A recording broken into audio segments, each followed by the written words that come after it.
Hola, ¿qué tal? Soy Roberto Araujo y comentaré el tema de candidaturas independientes.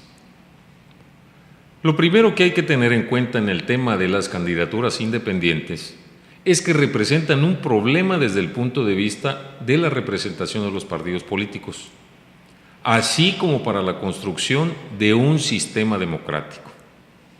¿Qué es un candidato independiente? ¿Por qué tiene un sugerente atractivo?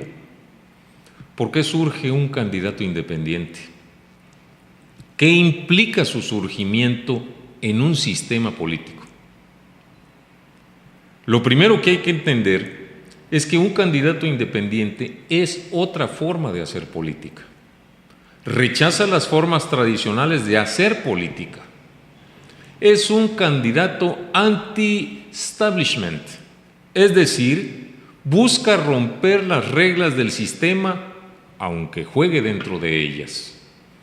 Consecuentemente, critica a la política general del gobierno. Se considera una respuesta ante el malestar de la vida pública. Es anticorrupción. Tiene un ideario fundamentalmente anticorrupción. Por eso se mueve en la marginalidad y busca la capacitación y concitación de otros sectores para incorporarlos a un nuevo sistema político. En esencia, busca crear un nuevo sistema. En forma más concreta, el candidato independiente es una respuesta a la partidocracia mexicana, al sistema que ha privilegiado el monopolio de la representación política a través de los partidos. Reclama la falta de democracia interna de los partidos políticos.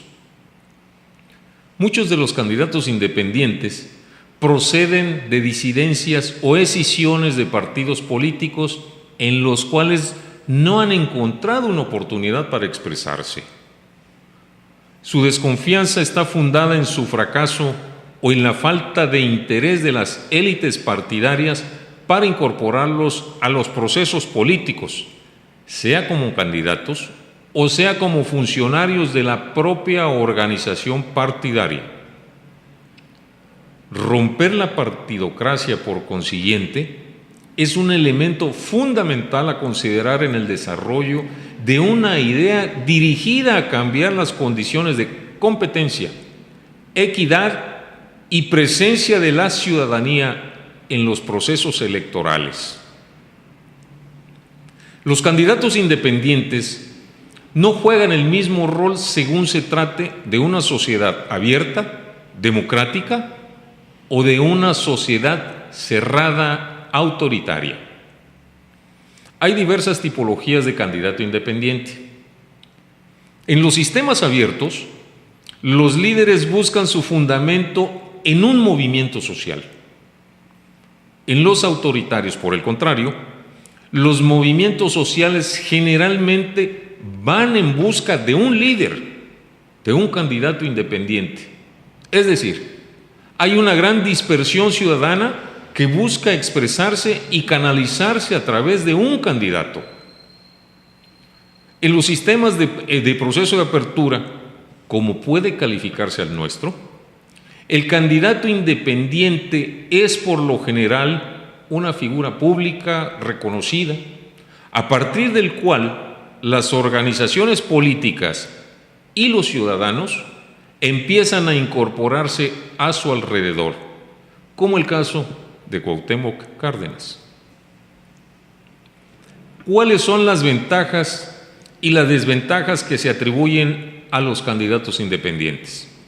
Primero voy con las ventajas. Tiene controles institucionales bajos. Su agenda de alianzas es más pragmática, es decir, tiene más posibilidad de incorporar a gente de muy diversos orígenes. Tiene una mayor espontaneidad, es decir, es más del agrado de la población. Su base social está más cerca de la población. Pasa de ser un opositor testimonial a un opositor capaz de generar una alternancia. Y desde luego, depende regularmente de recursos propios.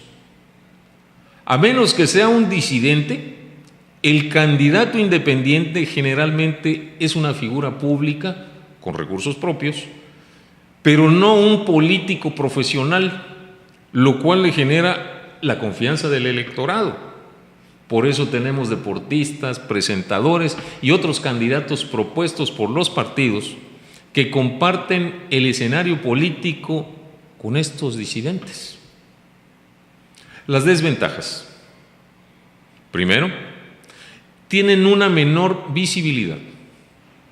Cuando no hay condiciones equitativas de competencia electoral, los candidatos independientes tienen que pagar un costo más alto para entrar en las reglas democráticas y eventualmente acceder a los recursos. Segundo, la gente critica su pragmatismo. No le queda muy claro cuál es su ideología. Puede hablar de todo y de nada. ¿Qué es lo que proponen más allá de la retórica de los grandes conceptos y de las grandes demandas? Tercero, la gente critica su falta de perdurabilidad. Es decir, se presentan en una elección y si no logran entrar en el umbral de la votación requerida, desaparecen tan rápidamente como aparecieron o tienen que reciclarse en algún otro tipo de participación política. Cuarto, pueden ser opositores con capacidad de chantaje. Es la idea de blackmail. Esta capacidad puede ser justamente vista como un elemento distorsionante por los partidos políticos. Simplemente buscan algo, buscan un hueso, un trabajo o algún otro tipo de prebenda. Entonces no hablan seriamente de transformar o modificar el sistema político. Quinto, hay desconfianza respecto a sus recursos propios. ¿De dónde vienen esos candidatos que tienen tanto tiempo para dedicarse a la política? ¿Serán acaso narcos? ¿Serán acaso prestanombres de algún político en desgracia por el cual puedan hacer justamente este chantaje? Y por último, y conste que utilizo también los argumentos que utilizan los partidos políticos para desprestigiar a los candidatos. Son arribistas, inexpertos, no son profesionales, no conocen el tema de la política, son amateurs. ¿Qué nos van a decir los independientes a nosotros, los políticos profesionales, sobre cómo hacer las cosas? El reto principal de un candidato independiente, si gana, es saber cómo se institucionaliza. Como en el viejo chiste de Cuauhtémoc, y si ganamos, ¿qué hacemos? En el qué hacemos tiene el siguiente reto.